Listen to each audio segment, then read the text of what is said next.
Welcome back to the Cover 3 podcast here on CBS Sports. That's Bud Elliott. I'm Chip Patterson, coming to you live at youtube.com/cover3 and everywhere you get your podcasts on demand.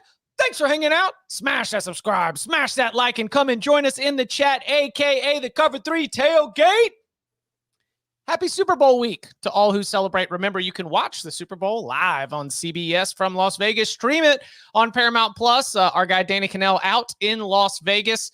Hopefully, we'll get a chance to catch up with him. I know he is en route right now. Tons of coverage on CBS Sports HQ. Of course, our friends at the Pick Six podcast will have you set there as well.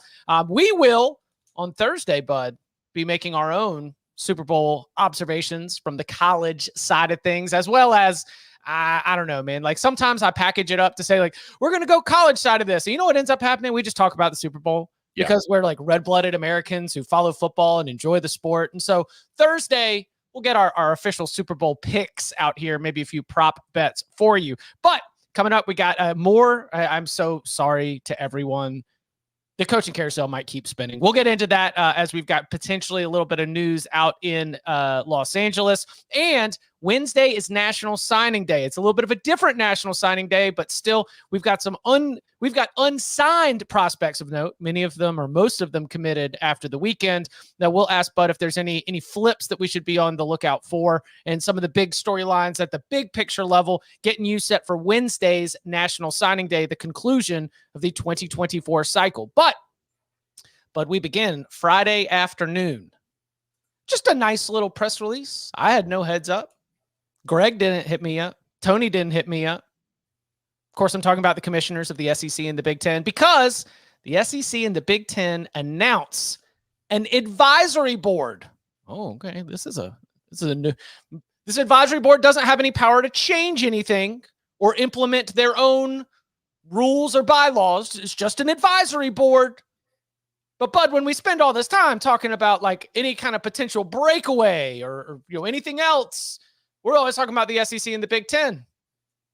We see them walking down the street, each holding their bandanas up in the air together. They have declared peace with each other, which I think I'll get to in a little bit. I think that is important. Where do you want to start with this? There's lots of different places that I want to take this, including what they have said so far and what they have not said. What stands out to you about Friday's news? So a couple things. One, I totally agree with you that if they're doing an advisory board, it does suggest that they're willing to work together. When we get to the inevitable Super League, if it happens, they're going to make a lot more money selling the product as one as opposed to as two. So that there is sort of some signal in that for me. I think that a couple things probably led to this, right? The general unhappiness with the teams that are playing on sort of a pay per play level, even if they're not admitting to it. So that's, I don't know, probably 40 or 50 teams in the sport if you want to be charitable with it. But a lot of those teams do reside in the SEC and the Big Ten. And I think the Tennessee thing happening probably maybe hasten the announcement of this, right? Like Tennessee knew that it was under investigation. They're like, hey, you're punishing us for something that a whole lot of other schools already do. We want to operate like this. Why are we at the mercy of the vote of all of the other members who play a more collegiate game, if we're just speaking frankly, whereas we want to operate like pseudo professional teams, or at least if the courts force us to do so, we want to be able to kind of be out in front of it. And NCAA, you need us a lot more than we need you. So let's make sure our ducks are in a row. We can go to the NCAA with certain asks that we might have. And hey, need to make sure we're operating in concert as well with our 12-team playoff asks, right? Because they didn't get the unanimous vote to go from 6-6 to 5-7. So we'll see how that goes as they continue to look into this. God, that part too is another stage of this that I hadn't even got to. All right, so let's start at the beginning. The statement says that this advisory group was formed in reaction to, quote, recent court decisions, pending litigation, a patchwork of state laws, and complex governance proposals. Now, let me just try to put this shout out to our guy Joe Ovius and we do the beep beep boop boop boop beep boop boop and like translate this for you. Okay, recent court decisions. Well, we've known that they've been getting worked every single time that they've gone to court, including at the highest levels of the Supreme Court of this country, where I'm paraphrasing here, but the judgments include things like this would not be legal in any other industry. Okay, not great. Recent court decisions. All right, step 2. Pending litigation. You already mentioned the House case, also the Department of Justice looking into your transfer rules, and the Tennessee case against NIL. So you've got pending litigation in terms of employment status, the regulations on transfers, and the regulations on NIL. A patchwork of state laws that, of course, is all the different NIL rules across the entire state. And this is the one thing where I agree with our friend Dennis Dodd, the Dodd father on CBSSports.com, because he called this advisory group a shot across the bow of the NCAA. You are not waging war yet, but when they said that they formed this advisory group in response to, among other things, complex governance proposals, but that sounds to me like they looked at Charlie Baker's big master plan and were like, yeah, no, that's not going to work right now, or that's not going to work for us. And so right now, the line from Greg Sankey, from Tony Petitti is, we are not giving up on the NCAA, but what y'all got going on does not seem to be in line with making sure this thing succeeds at the highest levels into the future. The NCAA actually serves some pretty good purposes, right? It does administer championships pretty well, especially in the non-revenue sports. It does governance okay for an organization that governs so many different types of schools, and meaning like committed at a certain level, committed at a bit of a lesser level. Enforcement kind of depends on what you think about it in enforcement, but they have some rules they do try to enforce. The members vote on a lot of the rules. Maybe he didn't actually vote on the NIL rules because those changed like a million times. But they are also a good punching bag to have out there. So if you don't want to be the bad guy, if you're Tennessee, if you're Tennessee's president or their AD, like, man, it's nice to have people punch at the NCAA instead of you. So I don't think that the Big 12 and the SEC necessarily have to have the NCAA go away. The optimal solution here could be to allow the NCAA to continue to exist, just operating in such a way that schools like Tennessee wants it to operate, because then they take all the flack and you kind of skate, right? So, yeah, I don't think it necessarily means that the NCAA goes away, but clearly they did not love Baker's plan. I didn't either. It didn't seem reasonable. No attorney out there suing the NCAA is gonna be like, yeah, that's cool. Just set it up in a trust fund that we'll get. That makes all of these antitrust issues go away. I promise. Yeah, that's pretty silly. But to me, Baker's plan felt like a guy who had a group project due and just rushed it. He's like, okay, fine, get it in, procrastinated it. This is kind of what we're looking for, but also it's just like still an F because it's just kind of hastily. Hey, listen, as somebody who rushed many group projects, you can get a C- or a C anywhere for that. Like you can get a passing grade by just throwing a ton of stuff at the wall without actually having a ton of depth or backup for a lot of your surface level plans. Yes, I agree. So, yeah, was it in response to Tennessee? I don't think exactly in response to Tennessee.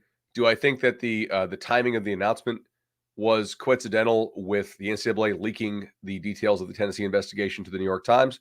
Probably also not coincidental there, right? It's like, oh yeah, about that, and about other schools receiving letters as well about things like this. Guys, we're not going to investigate this kind of stuff.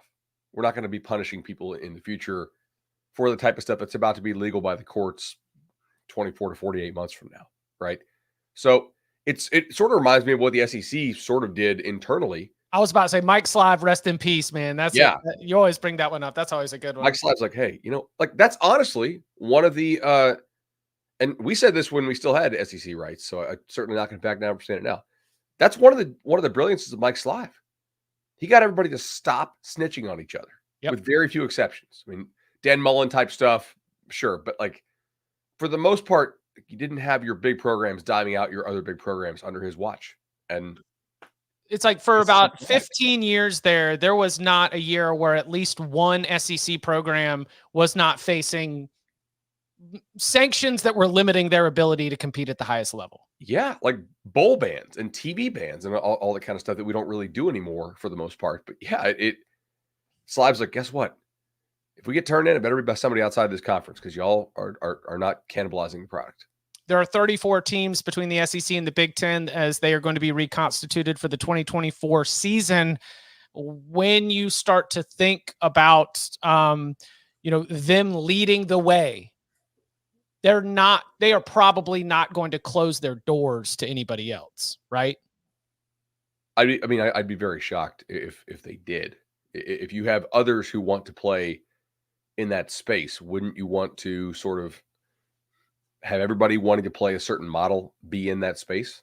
Yes. It's also just more attractive if you're going to bundle all this stuff and sell it off as one package, which ultimately makes sense. I don't know what the timeline on that would be, but clearly, the NFL makes a lot more money not selling the AFC and the NFC separately, right? Now, different networks get different broadcast things, but they sell it as a package to everybody.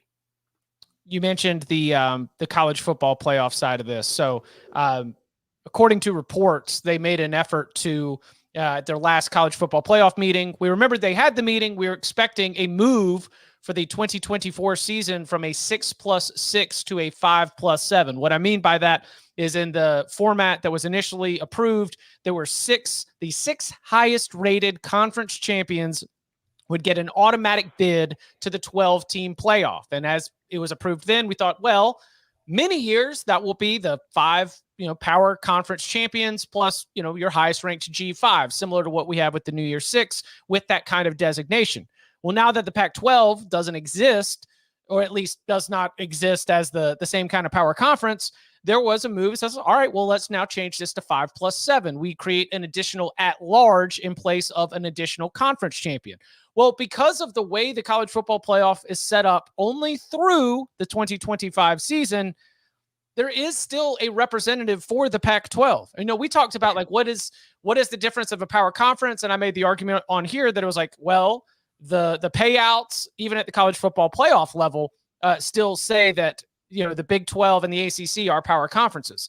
And so the Pac-12 has a representative. And according to reports, Kirk Schultz from Washington State, he was the lone no in moving from 6+6 to 5+7.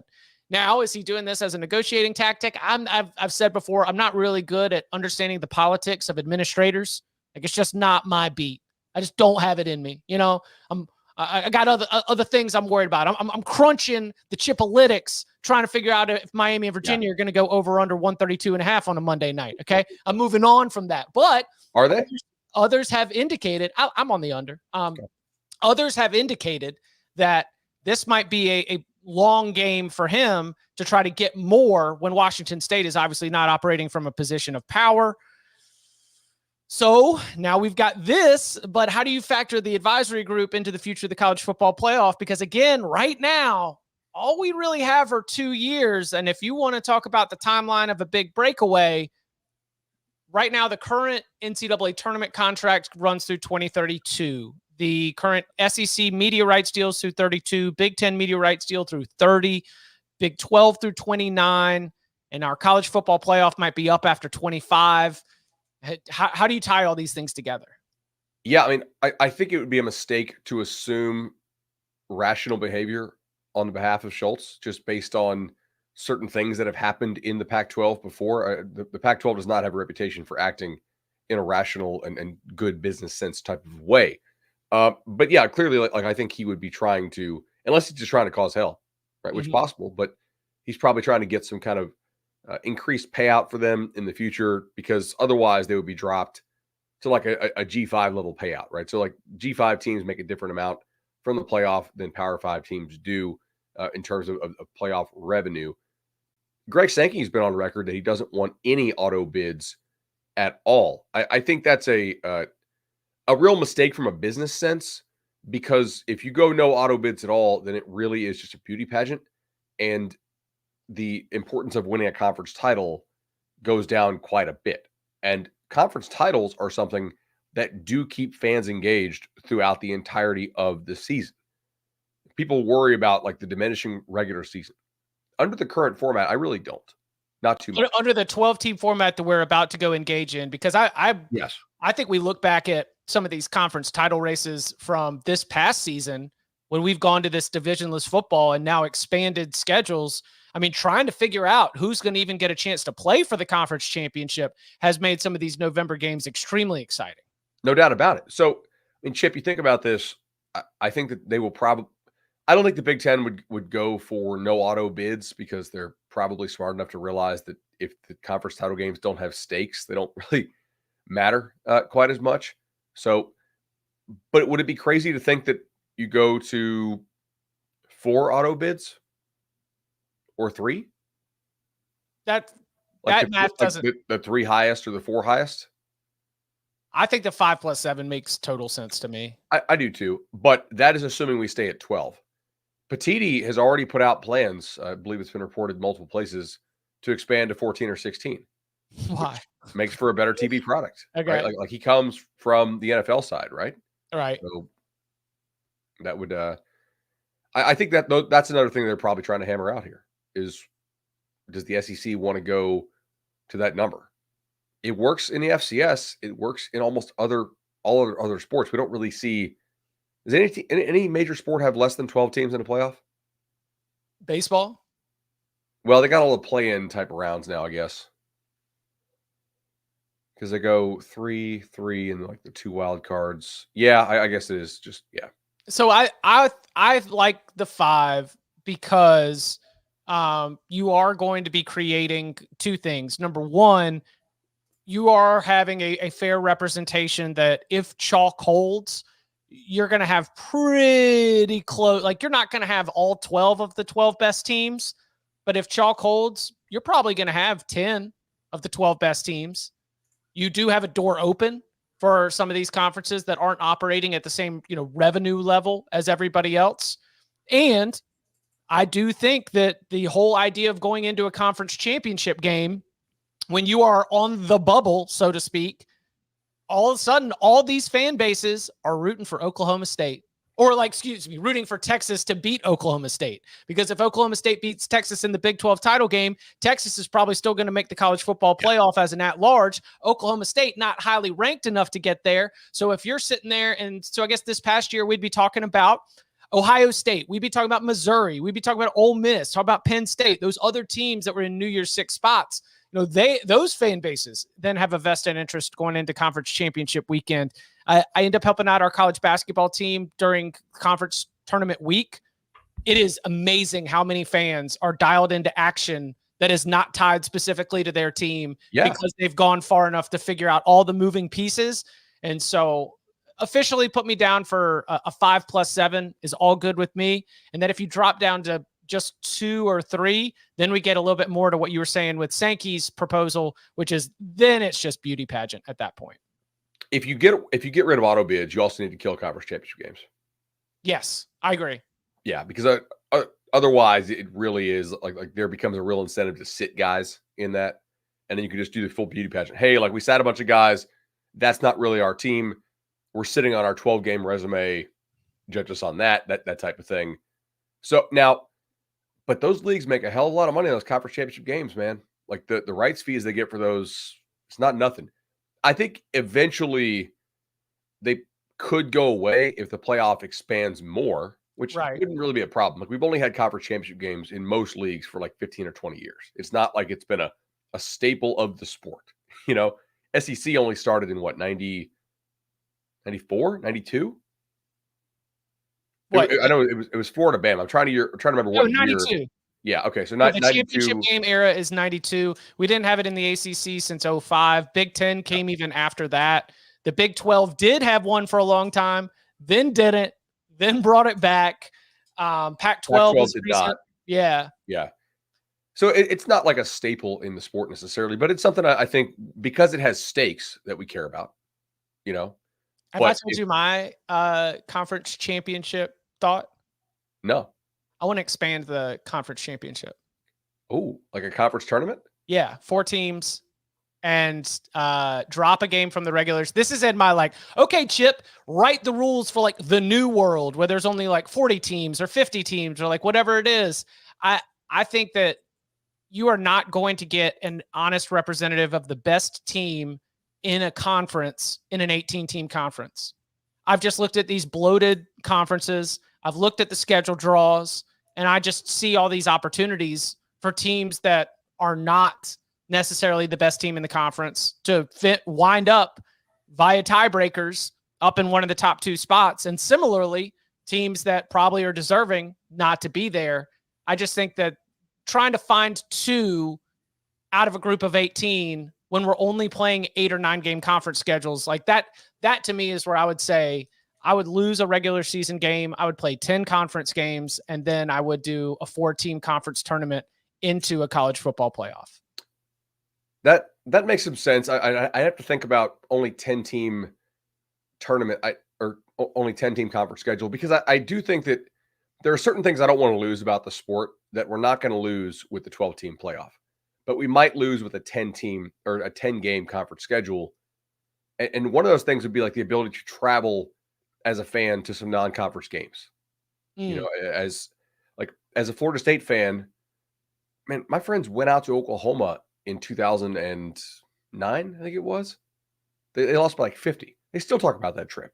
Just how awesome the OU fans were to tailgate with, and how it was cool to go see that. That is part of, I think, being a college football fan, is the sort of like tourism of other stadiums and other campuses, right? Whereas the NFL, you're not doing a lot of tourism. I mean, you could see the city, but like, I don't know, buddy. I seen Rams games. Rams games looks like it got a lot of tourism going on right there. Same with the Raiders. But like, you're going to see like other aspects of the city, right? Like the only thing Rams about LA is the stadium.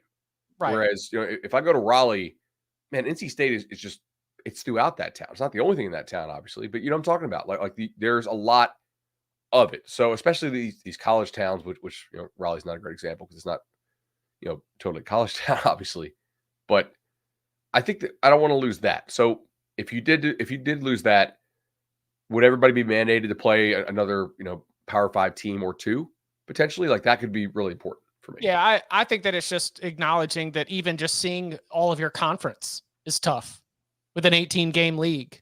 So, I mean, not 18-team league, very, very difficult. All right, you want to get into how about this one? Coming up on the other side, a Belichick in college football. We'll tell you which one next. For me to be able to say that I became a world champion, that's something that you remember forever.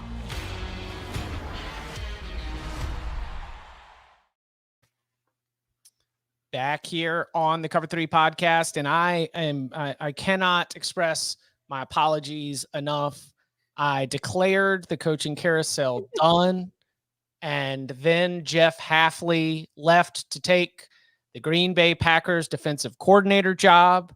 We've got more news. We do have assistant coaching carousel where we're going to grade the assistant coaching carousel, I don't know, probably at the end of the month, definitely after signing day. So let's break it back out, Jordan. Let's take a spin on the coaching carousel.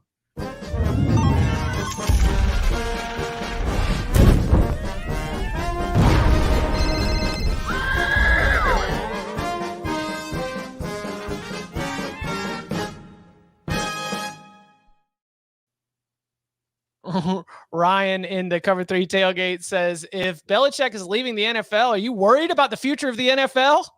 Isn't that how it works? What's wrong with the culture of the NFL that Steve Belichick, by the way, for those of you who are listening. Yeah. So according to multiple reports, new Washington head coach Jed Fish will be tapping Steve Belichick to be the defensive coordinator for the Huskies moving forward. Belichick, of course, working alongside his father, Bill Belichick, defensive play caller, varying roles throughout his time on the New England's coaching staff. Do you have any sort of like general like reaction here? Because he's often caught on the sidelines. Like, he gets a lot of camera time, and we talk about him a lot. Who's calling the plays? Who's not calling the plays? Was it Mayo? Was it Belichick? Was it Bill Belichick? So now he's going to show up in Seattle, taking over a defense that was led by a lot of veterans, and a lot of them are gone, from last year. Key players in the secondary, they've hit the transfer portal. And Washington joining the Big Ten. I mean, this is an important time for someone who I'm not I'm not sure what my book is on Steve Belichick as a college defensive coordinator. Yeah, so I have no idea how Steve Belichick is going to be as a college defensive coordinator. The hire is not entirely out of left field with the perspective that Jed Fish, the new Washington coach by way of Arizona, did work on Belichick's staff. So they would at least have known each other. He would have known Bill Belichick. He also worked, I believe, at Michigan with some other NFL connections. So it's not like Jed Fish is completely blind to the NFL. So maybe it works out, maybe it does. I don't have a real strong opinion on it, but it's not crazy. And also the Patriots defense has been good. Not the problem. I'm not an NFL expert, but if you look at some of the metrics out there, they're much better on the defensive side than they are on the offensive side. Can you separate that from Bill Belichick? I don't know. I'm not telling you that I know the answer to that because I don't. But yeah. Let's keep rolling through. Cover 3 tailgate, awesome. I love having y'all here with me because I didn't have this one in the doc, but the latest from the Boston College side of things, who replaces Jeff Hafley. We didn't do Hafley yet, did we? What? On the show, because it broke Thursday afternoon. No, we did it Thursday. It was Wednesday night. Yeah. That's right. Yeah, okay. Yeah, first topic right out the gate on Thursday's show was the Jeff Hafley move, and I have some thoughts as it relates to the overall coaching carousel. Okay. With Hafley, but continue.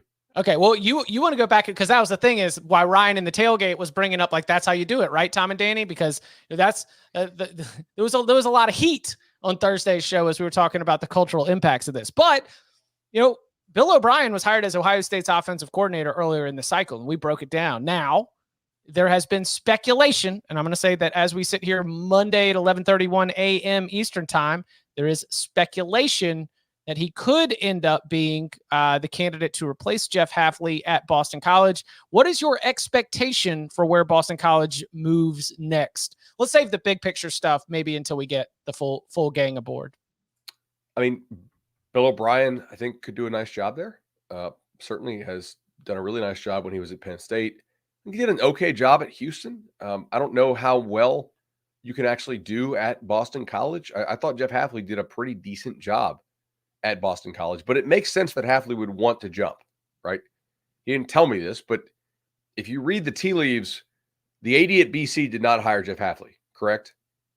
ADs typically want to make their own mark on the sport. Mm-hmm. He made a bowl game. He won the bowl game. It's just you kind of got to restart the cycle of hype if you want people to keep buying tickets and keep buying in. You have to lie to your fan base and tell them more is possible, even if you don't truly believe that. So if Hafley went 6-6 this year or 7-5, I don't know. He wasn't. All right. So that was my response to them. He was going to get fired, right? My response to them was yes, there are issues that are turning coaches off when they imagine what their work-life balance is going to be like that need to be addressed if we're going to maintain having our best and brightest. I agree with you. I just thought that Jeff Hafley was the wrong guy for you to pin your big argument. Like we see it with politics all the time. You've got a position, we've got an example, and you say, this is the perfect example. And I'm like, no, he just won every game against Holy Cross, Northern Illinois, Army, and UConn. That was the non-conference schedule that Boston College had this year. He went 6-6 and won every game by 3 points. You've got to look around as Michigan State cycles onto the schedule and as things are getting more difficult. At Missouri, too. Yeah, I mean, it's just you look around and you say, I think, to your point, restarting the clock was a great career move for Jeff Hafley. And I was actually talking with that's not always the best selling point. I can't sell to an audience or write a column and be like, Jeff Hafley just made a great career move for Jeff Hafley. And that's the story because nobody cares about the individual career motivations of some of these coaches. He also coached in the NFL and was highly thought of in the NFL when he was coaching for the 49ers. For 6 to 8 years, he was an assistant. And that was where the book came out on him. Is this guy's so smart. He's a secondary coach. Keep your eye on him. He's moving up in the industry. So, I mean, ultimately I actually had a lot of coaches reach out about this. No, dude, we do want to get out. I know you guys, you guys complain about something every year, and I'm not diminishing those concerns because I do think that the overall grousing is louder than it has ever been because they do deal with more BS than they ever have. It is sort of insane just to say it out loud, that you're dealing with free agency 365 days a year because nobody's under any sort of real binding contract. However, the money has also never been bigger in college football than it is right now. So a lot of these guys reach out to the NFL. I know I have a couple of friends in coaching who are, coordinator or head coach level, and they've reached out and they get crickets. And I don't think they're guys who are just recruiters, but they're having their agent reach out, and the NFL's like, we're good. These guys are clearly accomplished. Keep going with that. Why do you think that is? Why do you think? Because that's very interesting. I like that. We're sitting here from the college football mindset. We're only looking at ourselves. Or they want to get out. I'm like, the NFL's like, we're good. We don't want most of y'all, actually. And it's because they want guys who I think have been in the NFL before.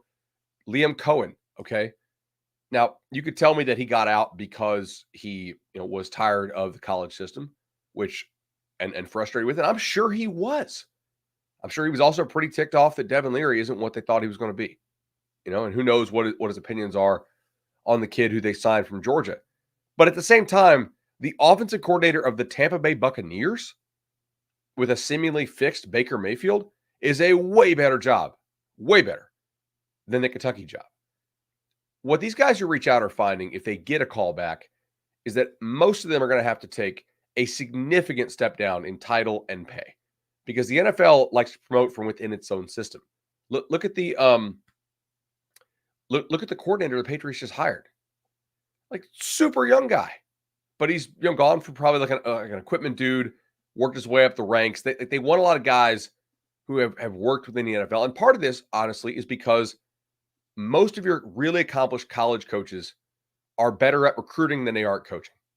Not all, but most. And there is no need for the skill set that is recruiting in the NFL.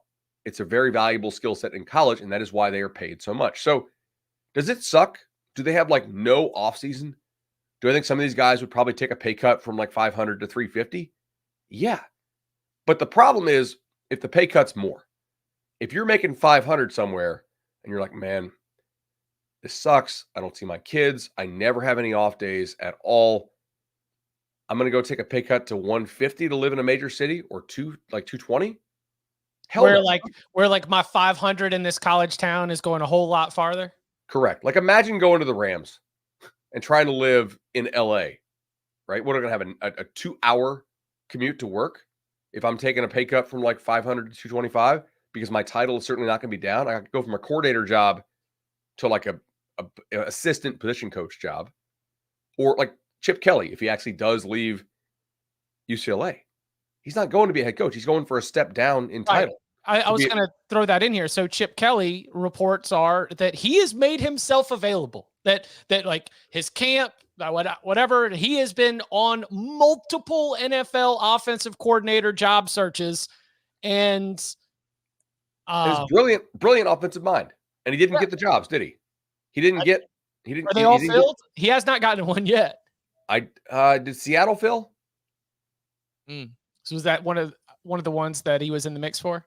I believe that's what I had seen on Twitter. So my point is, yes, from the coaches I talked to, the complaining has never been louder.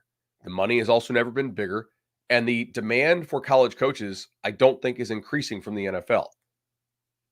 So they're going to continue to complain. We're going to continue to hear about this nonstop. They'll continue to get crazy rich for coaching football when, a lot of their skill sets, they don't want to hear this, but they're much better suited to coach in college because what they're good at is recruiting. The NFL's the coaching stuff, unless you're an offensive genius type dude. Although I did see Charlie Partridge left for the Colts, and that's an awesome hire for the Colts. Correct. Think about his player development. How many guys Charlie Partridge at Pitt and over the years at other stops has developed?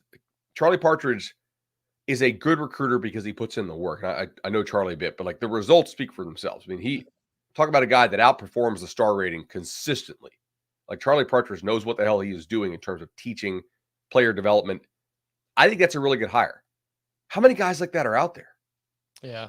Not many. I'm just glad you brought that up because since last they are week, complaining more. I will give everybody who's saying that. They're not wrong, But the people that are like, watch, we're going to have such a talent drain from college to the NFL. I don't think they can, man. Yeah, I'm not talking about the coaches themselves and their complaints. I'm talking about the editorializing of them as though it's like we're going to lose all of our best and brightest to the NFL. And I'm very glad that you were able to check us a little bit. Like, yeah, guess what? Hey, here's a surprise, y'all. Bud had the math. How many jobs are there? How many coaches want these jobs? Supply, demand. Let's check the chart and let's find out whether this is going to absolutely raid every single coaching staff in America.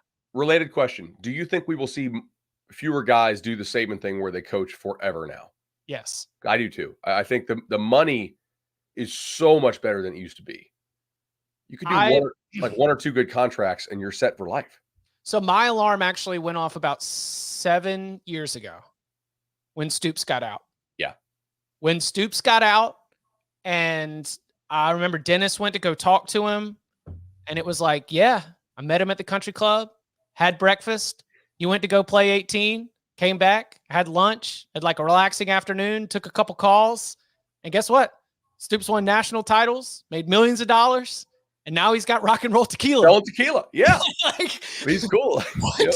That sounds amazing. Like, that's exactly what you would want to do. So, yeah, I know that not everybody's going to have the success of Bob Stoops to be able to lean back on. Some people have an internal drive that is more like Saban, in terms of like truly believing that like this is what I have to do.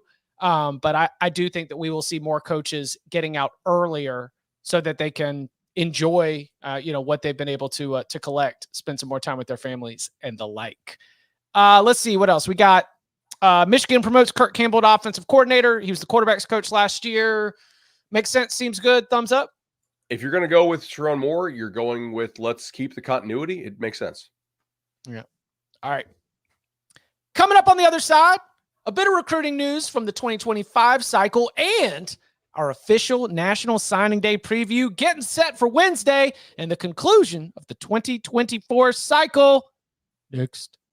The madness doesn't just happen. Yo, get ready! And although it's marked on our calendars each year, it's built by moments of mayhem before. And the crowd goes crazy! And it begins to bubble long before it bursts. Sure, madness and March may go hand in hand, but it starts right here. Back here on the Cover 3 podcast from the tail. Wait, do you know if the Colorado defensive coordinator job has been filled? I do not. Our friend Sports Mahoney from the Tailgate says that he saw an ad on Indeed. They're not a sponsor. He's just, I'm sending along the, things. And he said he applied. So Sports Mahoney, good luck as you have applied for the Colorado defensive coordinator job. Maybe someone from the Cover 3 Tailgate. Let the Cover 3 Tailgate coach Colorado's defense. Does Colorado do multi-year contracts for assistants? I don't know. So Dion said that the coordinator hire would be coming within days on January 29th. So that is... If he's talking about business days, we're still okay. Isaac from the Tailgate says he also applied for the Iowa offensive coordinator job. Yeah, let's...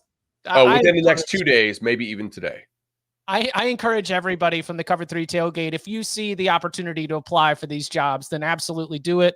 The little basketball over my shoulder when you see us in the wide shot says shoot your shot, and that's what you should be doing. All right, let's start with the 2025 cycle news as we get Ohio State gets a commitment from 5-star cornerback Naeem Alford. This seems significant to me because that's our second straight 5-star cornerback for Ohio State. You tell me Ohio State gets a 5-star wide receiver. Cool. Quarterback. Makes sense. Defensive lineman, edge rusher. And while they've had like a long line of Ohio State Buckeyes going off to the NFL, you tell me, but I thought it was kind of interesting, if not significant, that they have clearly targeted having elite players in the secondary as part of their 2025 plan. What do you think of Alford and what'd you make of his recruitment? Alford guy with a great length, nice athleticism, and an early top 10 player for us at 24/7 Sports. Of course, I emphasize the word early there. It doesn't mean you're going to stay as a top 10 player for the entire year. We have to see what you do as a senior. What are your verified times and measurables, all that other stuff. We're going to discover more guys. So just putting that out there. But now Ohio State actually has the top 2 corners in the country committed because they also have Devin Sanchez out of Houston. It's early, but I do think that really since National Signing Day, Ohio State's how do I put this? Commitment Since December. since Oh. about December, whatever National No. Signing Day was. I think it might have happened November 29th.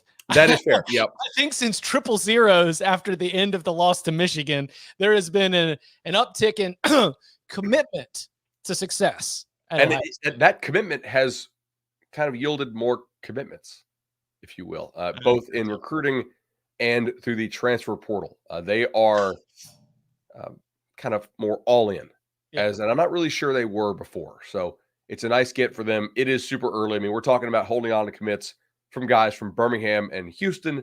Now, they have recruited Texas before, Jackson Smith and Jigba, notably, right? What was a guy out of Texas. And JT they, Barrett? Texas? Yep. Yeah. All right. He was, Okuda was also a guy out of Texas. And they offensive lineman, nice guard they have, who's actually coming back for a senior year, I believe, is from Texas as well.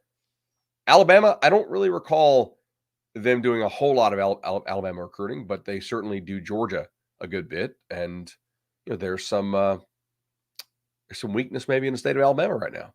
It's not Saban anymore. That's not to say Alabama won't have a great recruiting class. They probably will, but I think people are more willing to shoot their shot in Alabama. We'll see if they hold on to it, because ultimately we know how this dance usually goes. A lot of guys. Yeah. A lot of people. A lot of guys verbal commit. How many actually sign? Which brings us to Wednesday and the end of the 2024 cycle, because we've got, about 7, 8, 9 players of note who have not signed. However, after the weekend, the biggest names are at least committed. So first, we'll start with the news from over the weekend. Tell us about Oregon and Florida State's big gets. Yeah, so Oregon got Gatlin Blair, who's one of the absolute best receivers out there. Guy, like blazing speed, serious, legitimate track guy.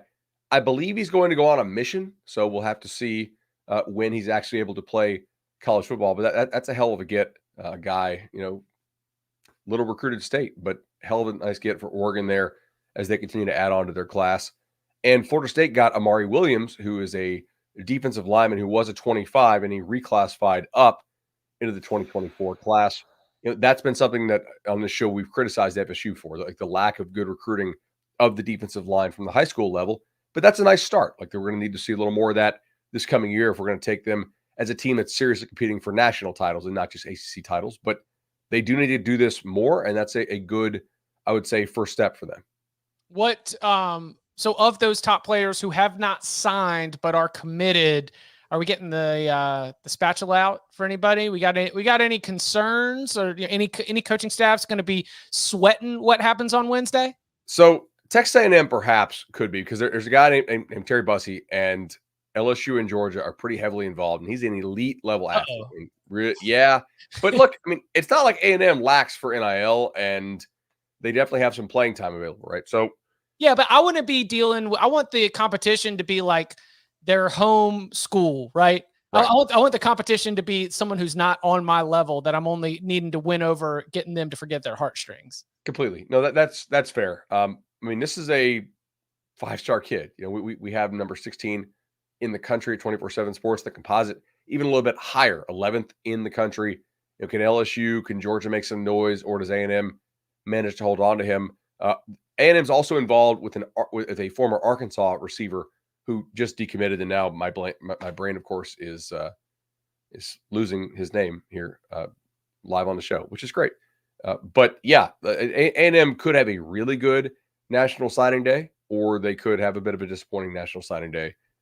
It's a lot less drama than it used to be, though.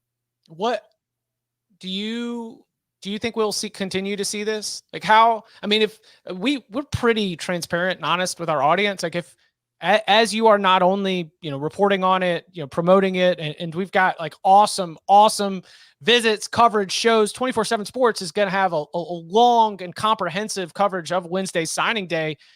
Do you think this is this is just continuation, and maybe even more dramatic than we've had in recent years, in terms of just a lot of these guys get this thing locked up in December? One of the big things, though, now is that coaches can really leverage these guys into committing. Hey, man, if you don't commit, we're taking a transfer. Like we've recruited you for 6 months. We're not going to keep playing this game. Now, certain guys cannot be like you just can't do that to them. They're like, guess what? I'm the cat's meow. Yeah. I'm the dude. So you can't do that to me. But a lot of these guys, you can do it to. So, yeah, I think we're going to continue to see classes fill up. Now, will signing day get moved? That's probably one of the major questions. Can you move it to before the season with certain outs? Can you move it to after the season? That is one area in which I think you could probably survive a court challenge.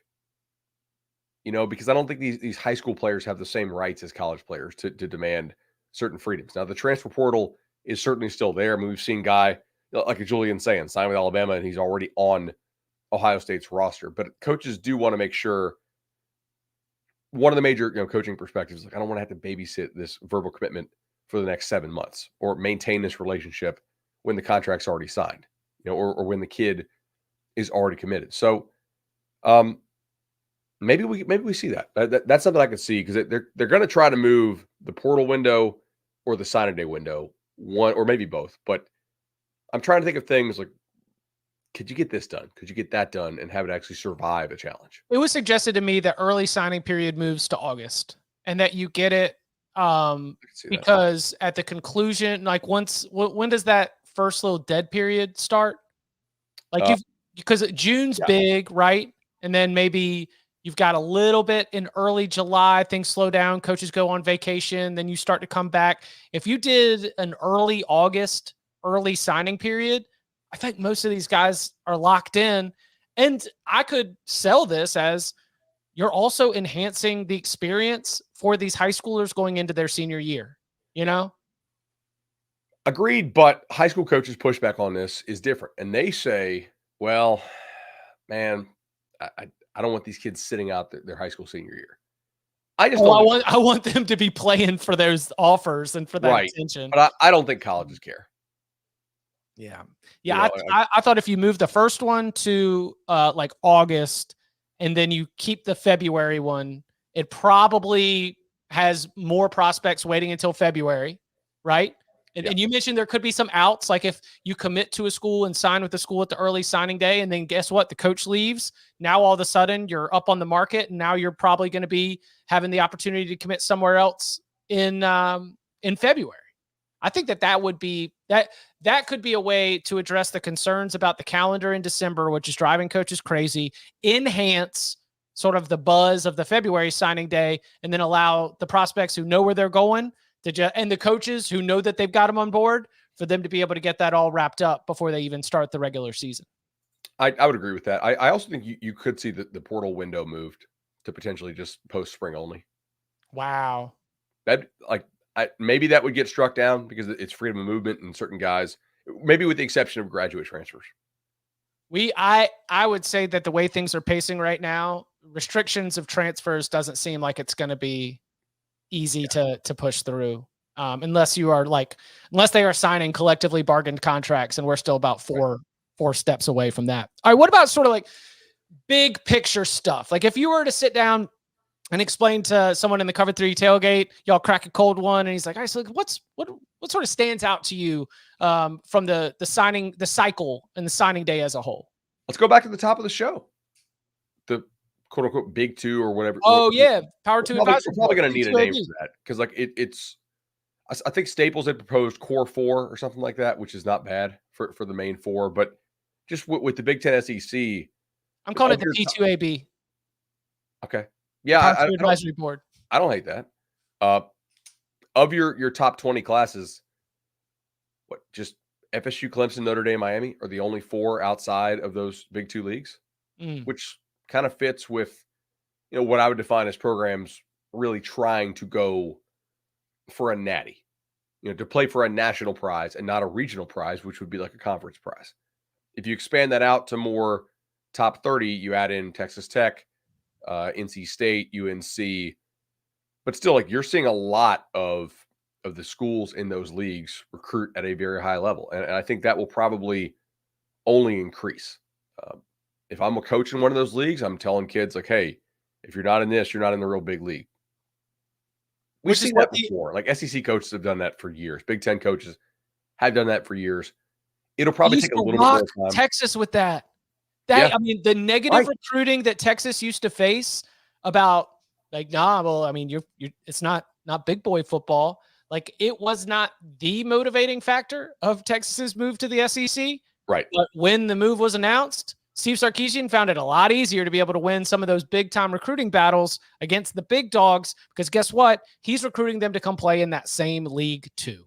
I mean, even before they got in the league, they started to see a benefit. Now, Texas has NIL together.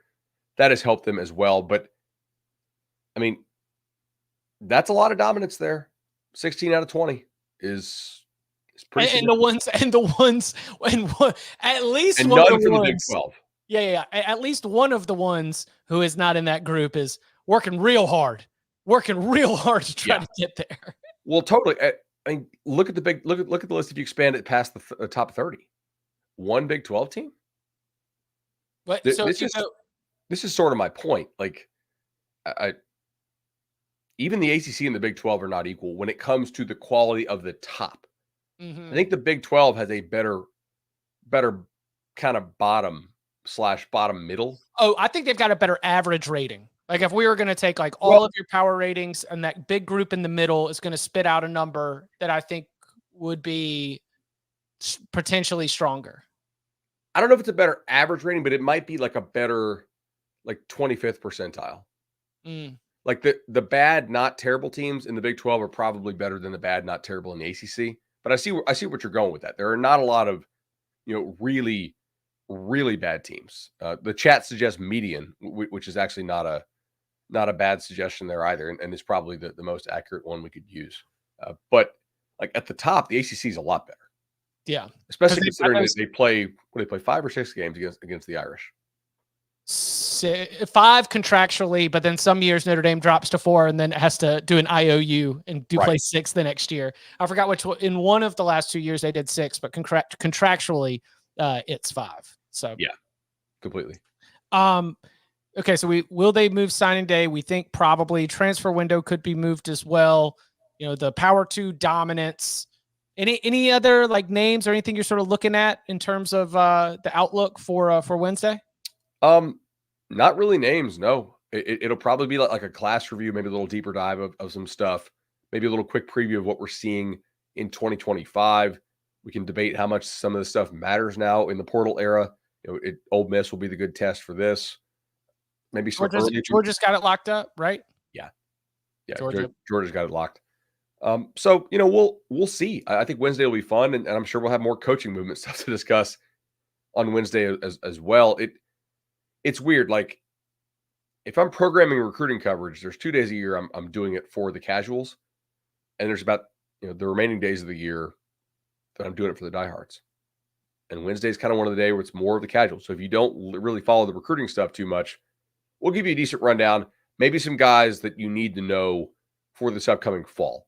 That's what I was thinking, is that even though we already talked about some of these guys when they signed in December, it is really informative for me as somebody who probably is on that. I would say I'm in the casual, but it's informative for me to look at the class as a whole. What did you prioritize? What are you bringing in? How many of these guys are going to be able to have an impact? Those are all going to be things that are going to be important to look at. And we'll be doing all of that with you on Wednesday.